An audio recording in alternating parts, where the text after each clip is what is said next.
What's happening, folks? Back with another reaction, back with some trance. And we're going to go to a track from 1998. Now, this is by a duo who go by a whole slew of aliases. They go by Omnicron here, but Omega Project is another name they use, Darkmen, I want to say Raver's Paradise. So yes, they've put out a number of records from back in the day. And I think mostly trance, but also maybe some house and some other subgenres. And yes, this is a tune from Mindworks, which I believe is a German label. In the moment, I'm not recalling specifically, but I think that is the case. And we're going to listen to the extended mix of The Elements track. And believe it or not, this has a personal historical element for me, which is to say this is one of 4 records I bought on the very first day I went proper record shopping. Now, I had been in some trance and techno record shops before that, but just as sort of a visitor, and I think I accompanied a friend of mine who had gotten tables a little bit before me. But the first time I went and actually bought 4 records, which was at Dr. Freecloud's, which still exists. It's in a different location than it was back then, but yes, Dr. Freecloud's Records. And I bought 4 records, of which this was one of the 4. One of them is sort of like an acid trance, like acid techno hybrid. There's another one that's a sort of driving hard trance tune. This is very much a melodic hard trance record, or a melodic progressive trance record, sorry. And yes, ultimately, I think it stands up to this very day. It's a very beautiful tune. Speaking of the 4 elements in the classic antiquity sense, which is to say earth, fire, wind, and water. And yes, it's a very, what's the right word? It's a tune that takes its time. It's a tune that is very graceful. It is very elegant. And I think the melody, the lead melody and the supporting synth work, it's just a very beautiful trance track. So yes, to me, this is a tune that has a special nostalgic factor because it's one of a handful of records I got on the very first day that I bought records, which incidentally was before I actually got my own set of turntables. I remember coming home from the record shop that night and playing these on my dad's record player, which, you know, it was sort of an old school kind of like 70s style record player. So ultimately, it was not a, Techniques turntable like the ones I have now, or indeed one of these goes back to the original days, this turntable. This one's newer. In any case, yes, it's a classic trance tune. Let's hear it. This is the extended mix of Omnicron's tune The Elements on Mindworks from 1998.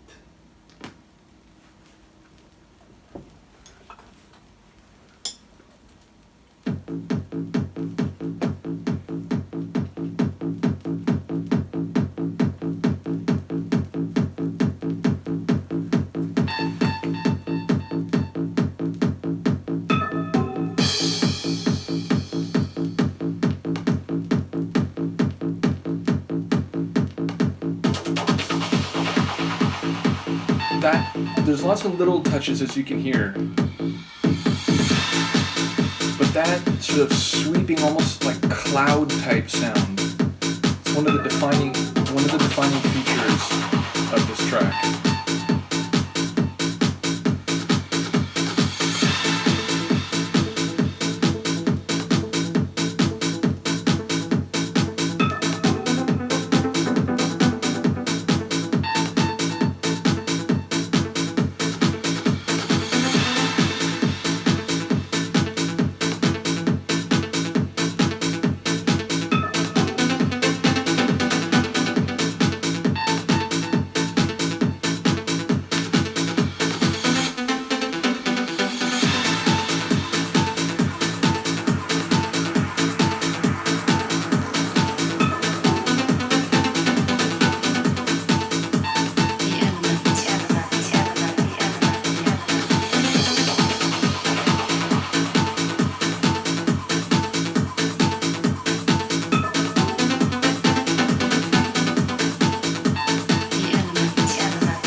Crazy to think, got this record 27 years ago. Where does time go?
is always where I would start mixing out.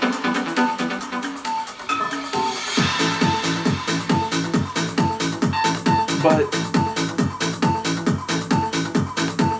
it's an extended mix, so a lot of the melodies and soundscape we heard is going to come back once more.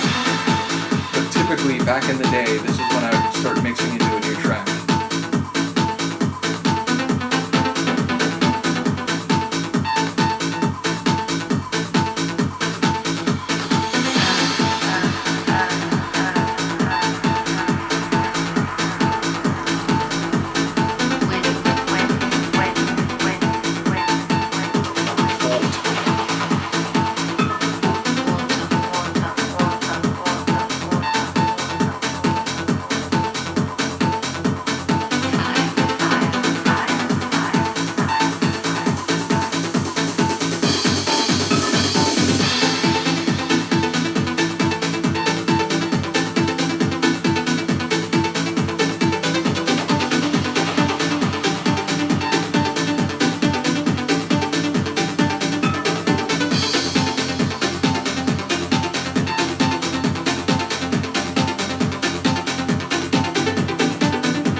Classic, just incredibly nostalgic for me. It's funny though, that ending part is less nostalgically familiar because, as I said, once I got this record and I started doing DJ mixes, and as I mentioned before, a lot of the early records I got were in the melodic and in some cases hard trance direction. I wasn't able to find all the acid trance and acid techno that I was trying to find right away. It took me a little while to figure out which labels I needed to look for and which shops carried it more often and so on. But yes, at the end of the day, the ending of this tune was heard less by me because I was often using this track in DJ sets, and frequently it would be an opener. That sort of, epic, sort of expansive melodic opening was a great set opener, so I would mix out of it, as I said, but before the second time the melody comes back, which is, a lot of trance tracks, there's like two main drops of the melody. It'll have the intro, then the breakdown, then the first big drop, then maybe an interlude section where it's a bit in between, and then it'll go back into one more return or renaissance of the main melody, and then go into the outro. And then there's some trance tracks that there's only one big peak and drop, and then it goes into the outro. So those I would call like one and done sort of trance tracks, where the others were like double drop trance tracks. Not to be confused with double dropping during a transition when you're playing two records equally. But the point is, in practice, I would make this a one and done melody trance track, but it really does come back a second time, as you've heard. Though it doesn't do so in a breakdown. The second time it comes back around, there's already the kick drum, it's still driving, and it does the, earth, wind, water, fire, and then it sort of brings all the melodic layers back in. So that back third of this tune or of this extended mix of the tune is slightly less familiar, but it's just a masterpiece. It's beautiful. It's the kind of trance tune that you could listen to in the car when you're driving through, sort of a nature reserve or somewhere where you're looking at all the natural beauty of planet Earth. It reminds me the kind of track that me and my friends would listen to on the way home from parties. Often on the way to parties, we'd listen to like techno or drum and bass or hardcore, or, maybe some trance, but like hard trance, higher tempos, like really energetic stuff to sort of get us into the party mode on the way to the event. And then on the way home, we'd listen to like down-tempo, ambient, or indeed more melodic and slightly slower progressive trance. So this also makes me think of driving home on, LA or Southern California freeways after events at like 4:30 or 5 in the morning. So again, it's just a very sympathetic tune for me and nostalgic, but I think it holds up the test of time. Again, it's not quite, but almost 30 years old, and I think it is as good now in 2025 as it was back in 1998. So shout out to Omnicron and all their other aliases. Again, it's a duo. I know one of the surnames of the guys is Schmidt. What's the other guy's name? So it says A. Greggy and T. Schmidt. So again, I'm not sure what their first alias was, but I don't think Omnicron is one of their more prolific aliases. I think this was a lesser used one, but this is an all-time classic. Shout out to Mindworks, the label. Let me know what you think, and I will see you next time. Peace.